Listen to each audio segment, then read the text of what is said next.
ഡൽഹിയിൽ വാർത്താസമ്മേളനം നടത്തുന്ന ബി.ജെ.പി. നേതാക്കൾക്കും കേന്ദ്രമന്ത്രിമാർക്കും മോദി കമ്മീഷനുകൾക്കുമൊക്കെയുള്ള ഒരു വലിയ ആത്മവിശ്വാസം തങ്ങൾക്കെതിരായി ഒരു ചോദ്യവും അവിടെ ഉണ്ടാകില്ല എന്നതാണ്.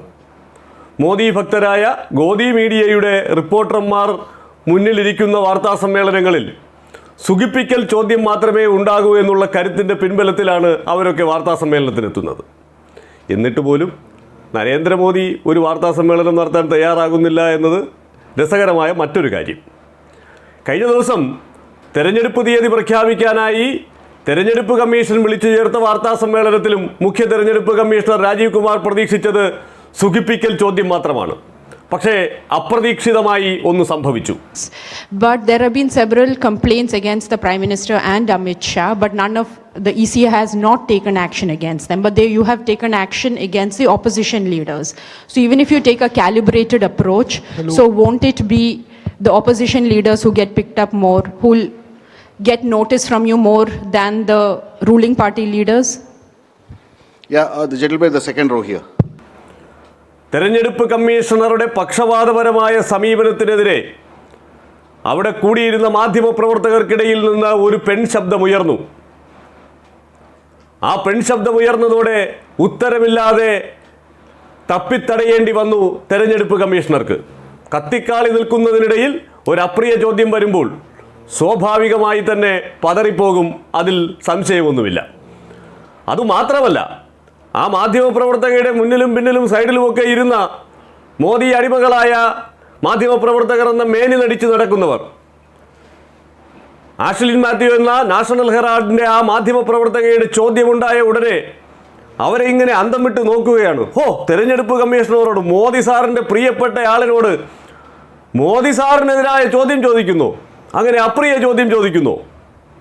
എന്തൊരവസ്ഥയാണ് എന്ന് ആലോചിച്ച് നോക്കണം. തെരഞ്ഞെടുപ്പ് കമ്മീഷണറാണെങ്കിൽ ആ ചോദ്യത്തിന് കൃത്യമായി ഉത്തരം നൽകാൻ പോലും കഴിയാതെ ഒളിച്ചോടുകയായിരുന്നു.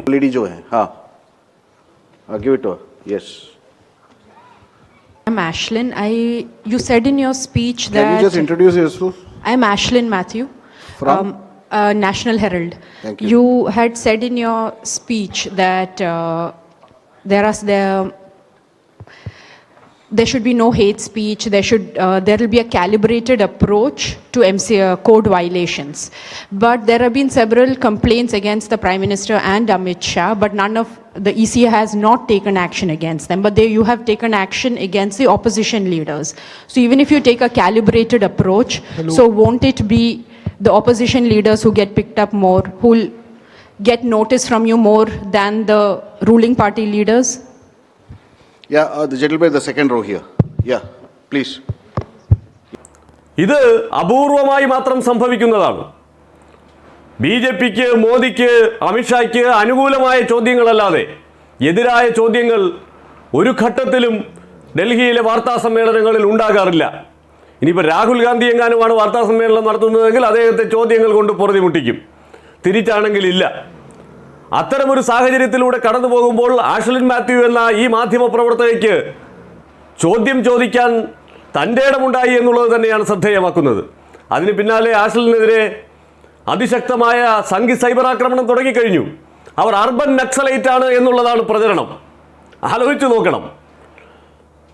മര്യാദയ്ക്ക് മാധ്യമപ്രവർത്തനം നടത്തുന്ന, താൻ പ്രതിനിധാനം ചെയ്യുന്ന മാധ്യമ സ്ഥാപനത്തിൻ്റെ നിലപാടുകൾ ഉയർത്തിപ്പിടിക്കുന്നതിനായി ശബ്ദമുയർത്തുന്ന ഒരു മാധ്യമപ്രവർത്തക, നാഷണൽ ഹെറാൾഡാണ് അവർ പ്രതിനിധാനം ചെയ്യുന്ന മാധ്യമം, കോൺഗ്രസ് അനുകൂല മാധ്യമമാണ്, നമുക്കെല്ലാവർക്കും അറിയാം. അവർ സ്വാഭാവികമായി ചോദിക്കും. അത് മാത്രമല്ല, കഴിഞ്ഞ ദിവസം അവർ ഇതുമായി ബന്ധപ്പെട്ടൊരു റിപ്പോർട്ടും പുറത്തുവിട്ടിരുന്നു. കഴിഞ്ഞ തെരഞ്ഞെടുപ്പിന് ശേഷം 2019 മുതൽ 2023 വരെയുള്ള കാലയളവിൽ 22 തവണയാണ് പ്രധാനമന്ത്രി നരേന്ദ്രമോദിക്കെതിരെ വിദ്വേഷ പ്രസംഗത്തിന് കോൺഗ്രസ് പരാതി നൽകിയത്. അതിൽ 5 എണ്ണത്തിൽ മാത്രമാണ് ഏതെങ്കിലും തരത്തിലുള്ള ഒരു അന്വേഷണം നടത്താനും ചെറിയ താക്കീതെങ്കിലും നൽകാനും പോലും ഇവർ തയ്യാറായത്. ബാക്കിയൊന്നും മൈൻഡ് ചെയ്തിട്ടേ ഇല്ല. രാഹുൽ ഗാന്ധിയോ വേറെ ഏതെങ്കിലും കോൺഗ്രസ് നേതാവോ ആണെങ്കിൽ എന്ത് സംഭവിക്കും? അത് നമ്മൾ കണ്ടതാണല്ലോ. അപ്പോൾ പക്ഷപാതപരമായി പെരുമാറുന്ന തെരഞ്ഞെടുപ്പ് കമ്മീഷനെ ചോദ്യം ചെയ്യാനുള്ള ചങ്കൂറ്റം ഒരു പെൺകുട്ടി കാട്ടിയപ്പോൾ അവരെ സംഘപരിവാർ വളഞ്ഞിട്ട് ആക്രമിക്കുകയാണ്. അവരെ മോശക്കാരിയാക്കാൻ ശ്രമിക്കുകയാണ്. അവരൊരു മല്ലുവാണ് എന്ന് പറഞ്ഞ് ആക്ഷേപിക്കുകയാണ്. ഇത് കാണുമ്പോൾ ഓർമ്മ വരുന്നത് അമേരിക്കയിൽ പോയി ഇതുപോലെ സുഖിപ്പിക്കൽ ചോദ്യം പ്രതീക്ഷിച്ചിരുന്ന നരേന്ദ്രമോദിയുടെ മുന്നിലേക്ക് നരേന്ദ്രമോദിയെ അസ്വസ്ഥമാക്കിയ ചോദ്യവുമായി എത്തിയ സബ്രീന സിദ്ദിഖി എന്ന വാൾ സ്ട്രീറ്റ് ജേർണലിന്റെ മാധ്യമപ്രവർത്തകയാണ്. അവർക്ക് നേരിടേണ്ടി വന്ന സംഘപരിവാർ ആക്രമണം ഒടുവിൽ വൈറ്റ് ഹൗസ് തന്നെ നേരിട്ടിടപെട്ട് ഇന്ത്യയോട് പറഞ്ഞു, പരസ്യമായ ഒരു വാർത്താ സമ്മേളനം നടത്തി തന്നെ പറഞ്ഞു, ഞങ്ങളുടെ നാട്ടിലെ ഒരു മാധ്യമപ്രവർത്തകയെ മോദിക്കെതിരെ ചോദ്യം ചോദിച്ചതിൻ്റെ പേരിൽ വേട്ടയാടാനാണ് ഉദ്ദേശിക്കുന്നതെങ്കിൽ വിവരമറിയുമെന്ന്. പിന്നീടാണ് ആ സംഘി സൈബർ ആക്രമണം നിന്നത്. അമിത്ഷാ കുറച്ച് നാളുകൾക്ക് മുമ്പ് ഡൽഹിയിൽ നടത്തിയ ഒരു വാർത്താ സമ്മേളനത്തിൽ തമിഴ് പത്രമായ ദിനമലറിൻ്റെ റിപ്പോർട്ടർ വെങ്കട്ടരാമൻ ഒരു അപ്രിയ ചോദ്യം ചോദിച്ചു. അന്ന് അസ്വസ്ഥനായി ദേഷ്യപ്പെട്ട് അതിൻ്റെ ഇടയിൽ കയറി കടവടാന്ന് പറഞ്ഞ് അമിത്ഷാ ആ ചോദ്യത്തിൽ നിന്ന് ഓടി ഒളിക്കുന്നത് നമ്മൾ കണ്ടിട്ടുണ്ട്. Now, the southern India people have shut the door for the BJP. For the चलिए मैं समझ गया, हो गया आपका सवाल. नेक्स्ट. और सर वो आपका कोई रिएक्शन नहीं है क्या सर? चलिए, मैंने कहा ना आज राजनीति की चर्चा नहीं करनी है भाई. आप इतना सुनकर भी इतने सन्नीय पत्रकार होकर कर. നോക്കൂ, ഇവിടെ ചോദ്യങ്ങൾ ചോദിക്കുന്നവർ BJP-ക്കാരുടെ ശത്രുപക്ഷത്തേക്ക് മാറുകയാണ്. മാധ്യമ സമ്മേളനങ്ങൾ എന്തിനു വേണ്ടിയിട്ടാണ്? മാധ്യമപ്രവർത്തകർക്ക് ചോദ്യങ്ങൾ ചോദിക്കാനാണ്. അവർ തേടുന്ന ചോദ്യങ്ങൾക്കുള്ള ഉത്തരങ്ങൾ നൽകാനുള്ള ബാധ്യതയുണ്ട്, അത് ശരിയാണെങ്കിലും തെറ്റാണെങ്കിലും. നരേന്ദ്രമോദിക്കെതിരെ ഒരു ചോദ്യമുണ്ടായാൽ ആ ചോദ്യത്തിന് ഉത്തരം നൽകാതെ എങ്ങനെ തെരഞ്ഞെടുപ്പ് കമ്മീഷണർ ഒളിച്ചോടാനാകും? കാരണം തെരഞ്ഞെടുപ്പ് കമ്മീഷണർ പറയുന്നത് ഭയങ്കര സുതാര്യമായി വർഗീയ വിദ്വേഷ പരാമർശങ്ങളൊക്കെ ഉണ്ടായാൽ അവർക്കെതിരെ ആ സെക്കൻഡിൽ നടപടിയെടുക്കുമെന്നാണ്. ഇവിടെ ഉദാഹരണം ചൂണ്ടിക്കാട്ടിയാണ് ആഷലിൻ മാത്യു ആ ചോദ്യം ഉന്നയിച്ചത്. ആ ചോദ്യത്തിന് ഉത്തരം നൽകാൻ കഴിയാത്ത തെരഞ്ഞെടുപ്പ് കമ്മീഷണർ, ആ തെരഞ്ഞെടുപ്പ് കമ്മീഷണറെ ദൈവമായി കാണുന്ന സംഘപരിവാറുകാർ ആ ചോദ്യം ചോദിച്ച മാധ്യമപ്രവർത്തകയ്ക്കെതിരെ മോശം പരാമർശങ്ങളുമായി അവരെ വേട്ടയാടുകയല്ല വേണ്ടത്. ആ ചോദ്യത്തിനുള്ള ഉത്തരം എവിടെയെന്ന് തിരയുകയാണ്. I'm Ashlyn. You said in your speech Can you just that introduce yourself? I'm Ashlyn Matthew From? National Herald. Thank you. You had said in your speech that there should be no hate speech. There will be a calibrated approach to code violations.